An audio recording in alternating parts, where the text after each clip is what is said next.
My name is Edward. The day I overheard my wife say something that confirmed the fears I had long buried, it didn't just sting.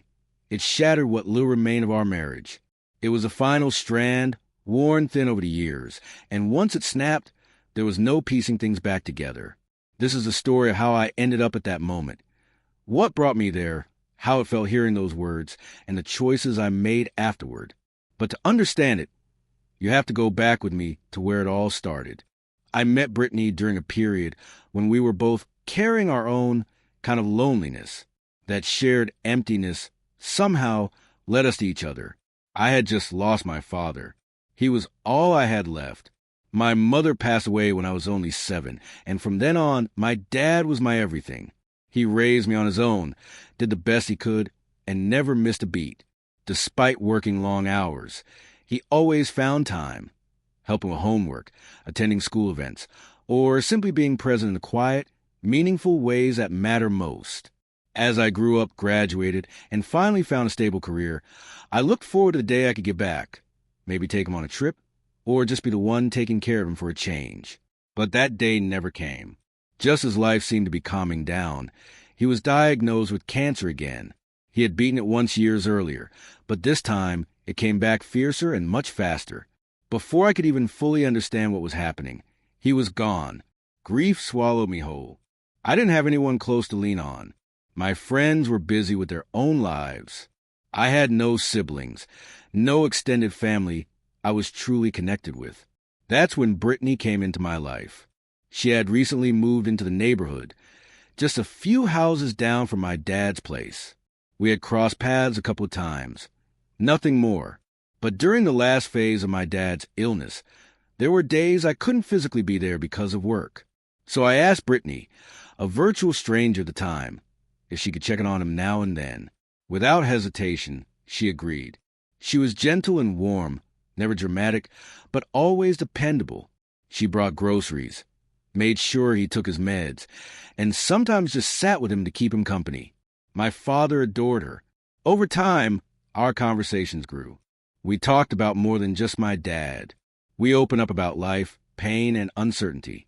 She never offered advice or tried to fix anything. She simply listened, and somewhere in those quiet exchanges, something began to take root. After my father passed away, the silence of the house was crushing. Everything felt hollow. Brittany was the only thing that didn't feel unfamiliar. She had shared that final stretch with me. She understood aspect of my grief I couldn't put into words. We began spending more time together. It wasn't exciting or dramatic, but it was stable. It felt like something real. Now, looking back, I realized I mistook familiarity for connection.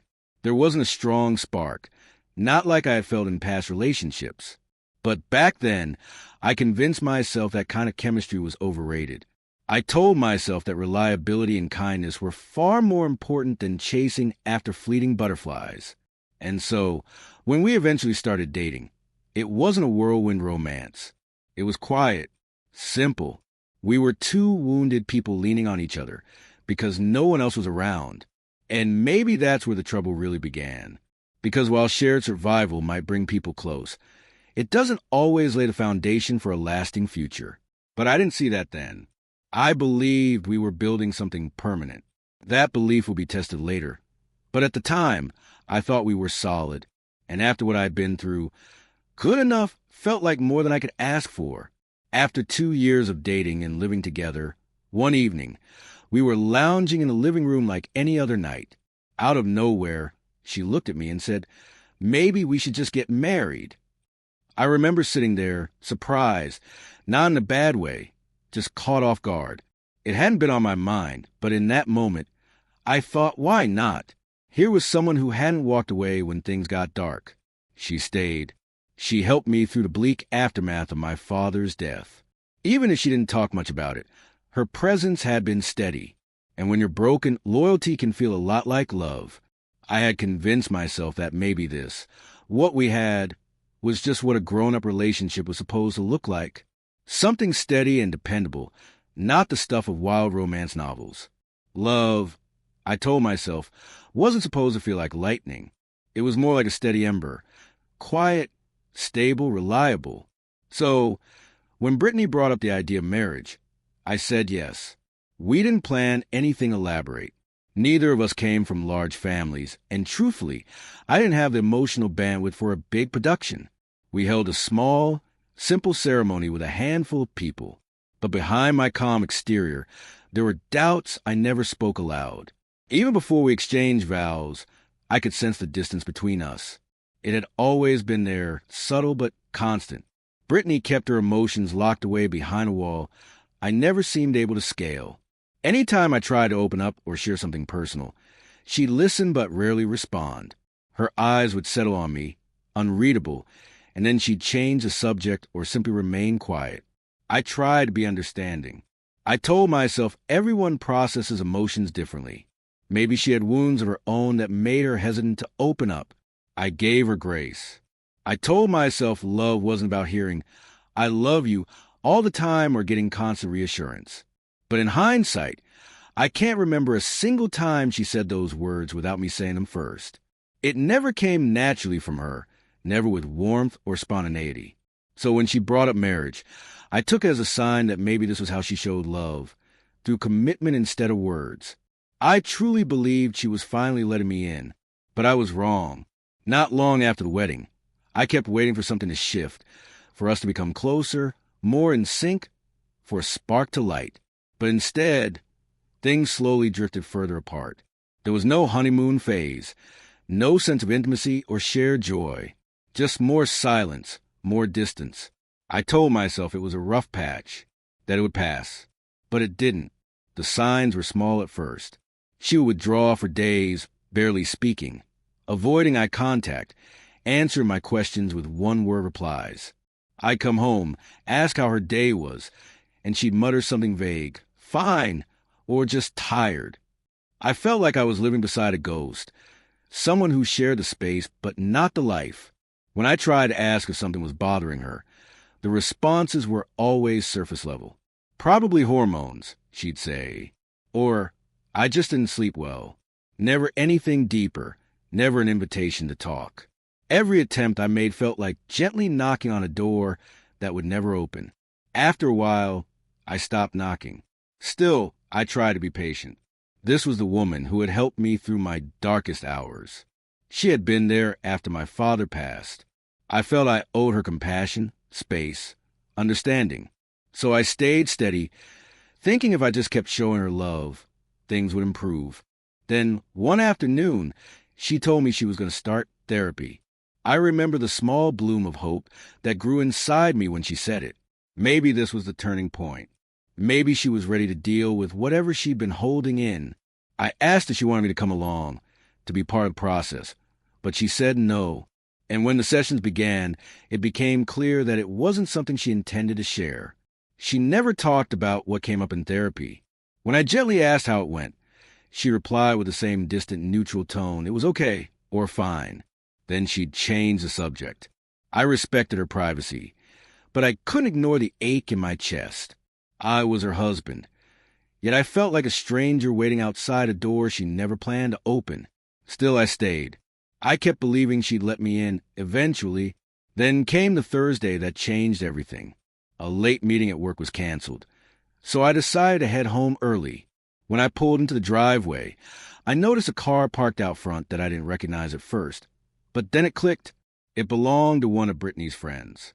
I had seen it once or twice before. I figured they were just hanging out, having a glass of wine, catching up. Nothing unusual.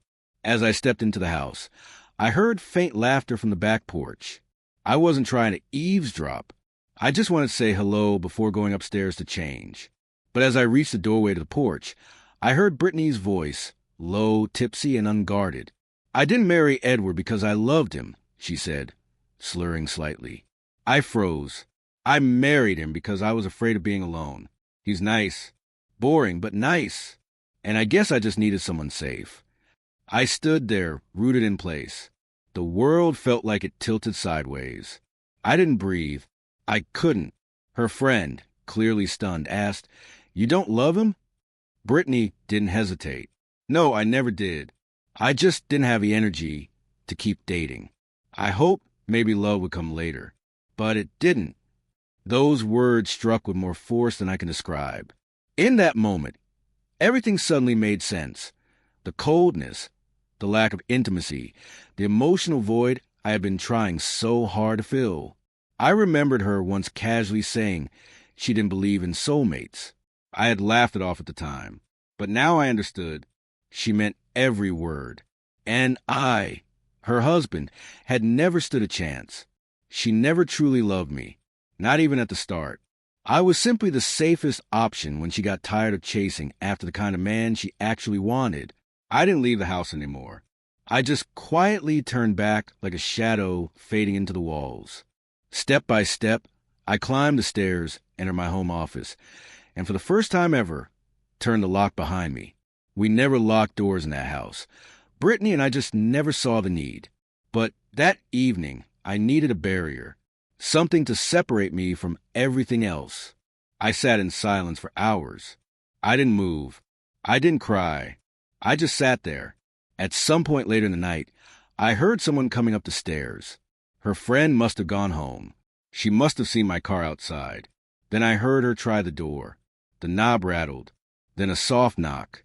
"Edward," she called out gently. "Are you in there?" I said nothing. She knocked again, sounding more puzzled this time. Then my phone began to buzz. Her name on the screen. I picked up and calmly said, "Please don't bother me." There was nothing but silence on her end, so I ended the call. She didn't reach out again that night. Maybe she thought I was sulking. She had no clue I'd heard every word. No idea she'd pulled something loose inside me that wasn't going back. I stayed in that room all night. When dawn arrived, so did my decision. I felt no rage, just complete clarity. We had no kids, no major joint assets. The only real thing I'd ever given her was a car I bought on our last anniversary. That was it. So I waited until she left for work. I heard the door close and the hum of her engine disappeared down the street. I stood up, went to the bedroom, packed my essentials, then locked the front door behind me. For the last time, with no destination in mind, I checked into a hotel.